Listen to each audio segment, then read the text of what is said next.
본시는 왕과 왕비의 결혼을 축하하는 축혼가로 잘 알려져 있죠. 본시의 주인공인 그 왕과 왕비가 누구냐를 두고 다양한 주장이 제기되고 있습니다. 첫 번째는 솔로몬과 그의 아내인 애굽 바로의 딸이라는 견해가 있어요.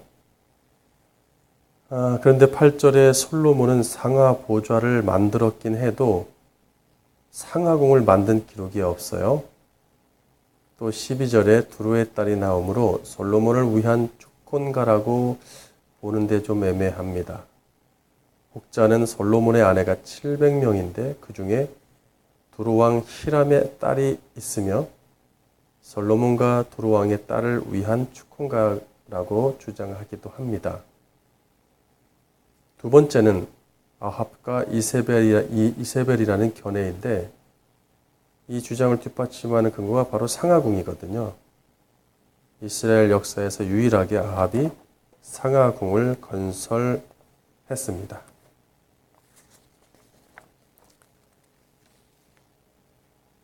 그런데 본시의 저자는 고라 자손이고 고라 자손은 다윗 왕가와 각별한 사이이기 때문에 사이가 좋지도 않았고 왕가의 대적이었던 북이스라엘 왕을 찬양할 확률이 저조합니다.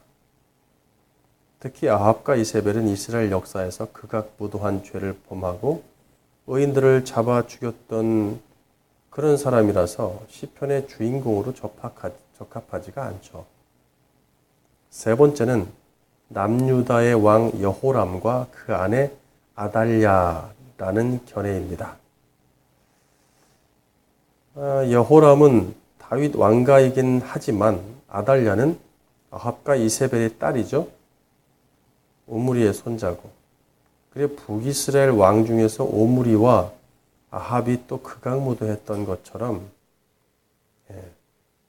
남유다의 왕 중에서도 여호람과 그 아내 아달랴는 또 가장 악한 자로 평가를 합니다. 특히 사악했던 아합과 이세벨의 딸 아달랴가 이 글의 시의 주인공으로 등장해서 유다의 왕으로 그가 또 집권하면서 자기 남편인 다윗 왕가의 왕자들을 살해하기까지 하죠.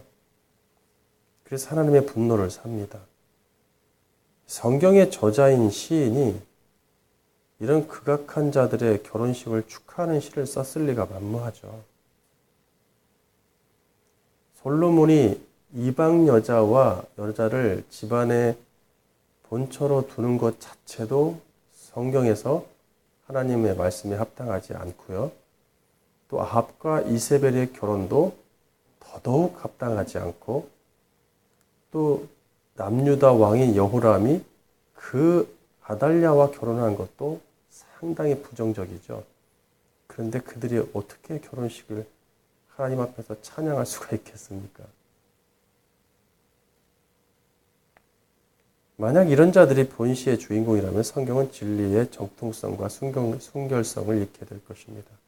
게다가 이 땅의 인간 왕에게 적용하기는 무리가 있는 수준의 표현들을 사용하고 있거든요.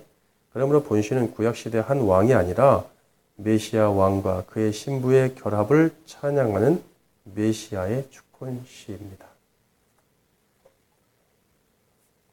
하나님은 최초의 애굽에서 이스라엘을 선택하여 불러냈을 때 처녀 이스라엘이라 부르시고 이스라엘과 결혼하여서 남편이 되셨다고 말씀하신 적이 있어요.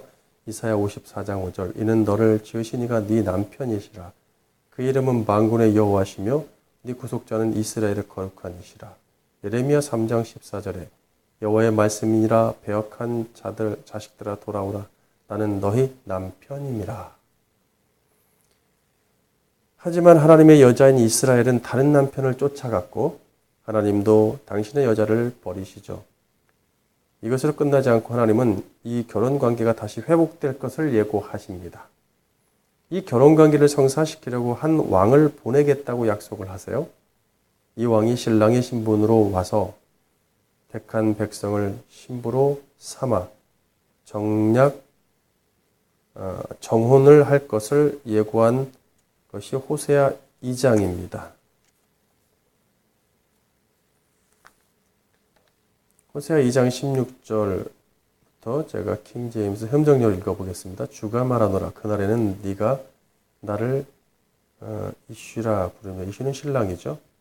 다시는 바알리라 부르지 아니라 바알리는 남편이란 말입니다.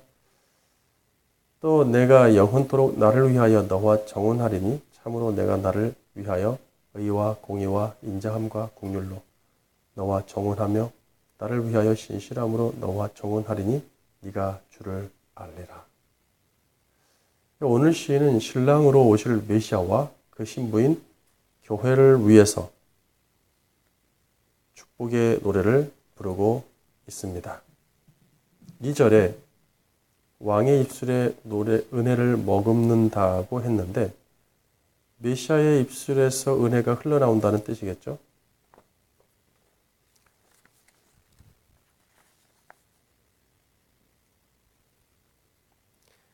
3절에 용사의 칼에 허리를 차고 용사로 등장합니다. 메시아는 구약시대에 하나님이 용사로 싸우신 것처럼 하나님이신 메시아는 그의 아들은 구약시대부터 쭉 용사로 계셨죠. 4절에 진리, 온유, 공의 이런 건 메시아를 연상케 하는 별칭과도 같습니다. 5절에 메시아 왕이 죽음에서 부활할 때 그의 원수인 사탄의 심장을 뚫습니다. 이때 사단은 머리에 치명타를 입은 것처럼 무력화되고 온 세상 백성은 왕 앞에 무릎을 꿇게 되죠. 6절에 메시아의 왕좌는 영원하며 그의 규는 의를 상주고 악을 벌하는 아주 공평한 규입니다. 구원과 심판을 그에게 아버지 하나님이 맡기셨죠. 7절에 하나님은 당신의 이 왕을 기름 부은 메시아로 삼아서 어떤 왕들보다 높이십니다. 그래서 이 특별히 6절에서 7절 이 두 절은 히브리 기자가 하나님의 아들 예수 그리스도에게서 성취되었다고 증거를 합니다. 히브리서 1장 8절 9절 읽어드리겠습니다. 아들에 관하여는 하나님이여 주의 보좌는 영원하며 주의 나라의 규는 공평한 규이니이다.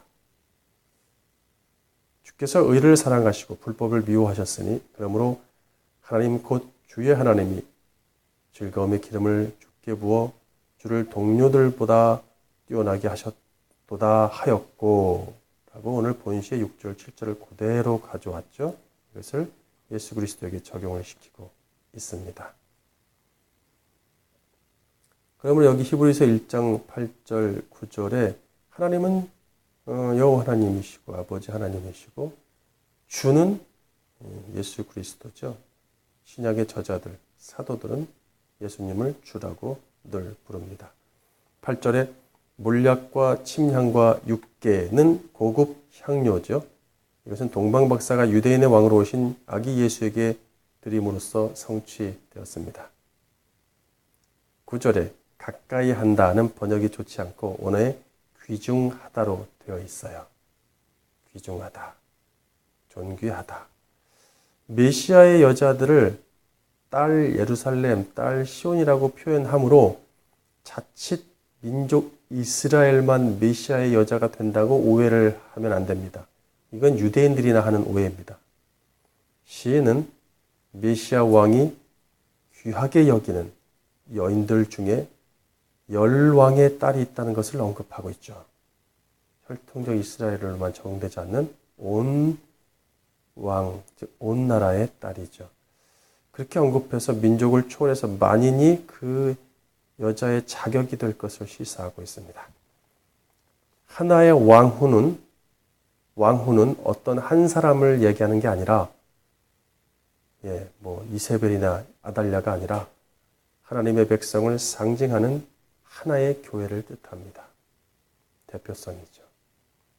만민에게서 나온 귀한 메시아의 여자들이 하나의 교회를 형성하여서 메시아의 왕후가 됩니다. 10절에 따라서 메시아의 신부들은 더 이상 자기 혈통적 그 민족과 집안을 따질 필요가 없죠. 이제 더 이상 뭐 집안 운운하고 아직까지도 집안 운운하고 민족 운운하고 나라 운운하고 있으면 참 어리석죠. 10절에 메시아의 왕후인 교회는 오직 메시아를 주인으로 섬기고 경배할 것입니다.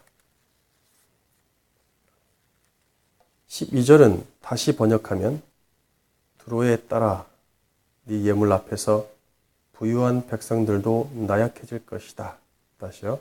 두로에 따라 네 예물 앞에서 부유한 백성들도 나약해질 것이다. 우리가 가진 성경은 아주 번역이 좀 많이 틀려졌어요. 이방인도 메시아의 신부가 되니 아무리 재력 있는 자들보다 영화롭다는 이야기예요. 자, 이제 왕후가 있는데 왜 자꾸 딸들이 나오냐? 또 13절에서 16절까지를 보면 딸만 있는 게 아니라 아들들도 등장하거든요. 그러니까 왕의 딸과 아들들이라고 하니까 메시아와 교회 사이에서 나온 어떤 다른 존재들인가? 신세대들인가? 이렇게 생각할 수 있는데 그게 아니고 교회가 메시아를 통해서 맺는 열매인 구원받은 영혼들을 의미합니다. 그것을 아들과 딸로 왕의 공주와 왕자 얼마나 존귀합니까? 그 교회의 결실인 이 구원받은 영혼들은 왕과 함께 영광을 누리면서 온 땅의 통치자로 세워주십니다.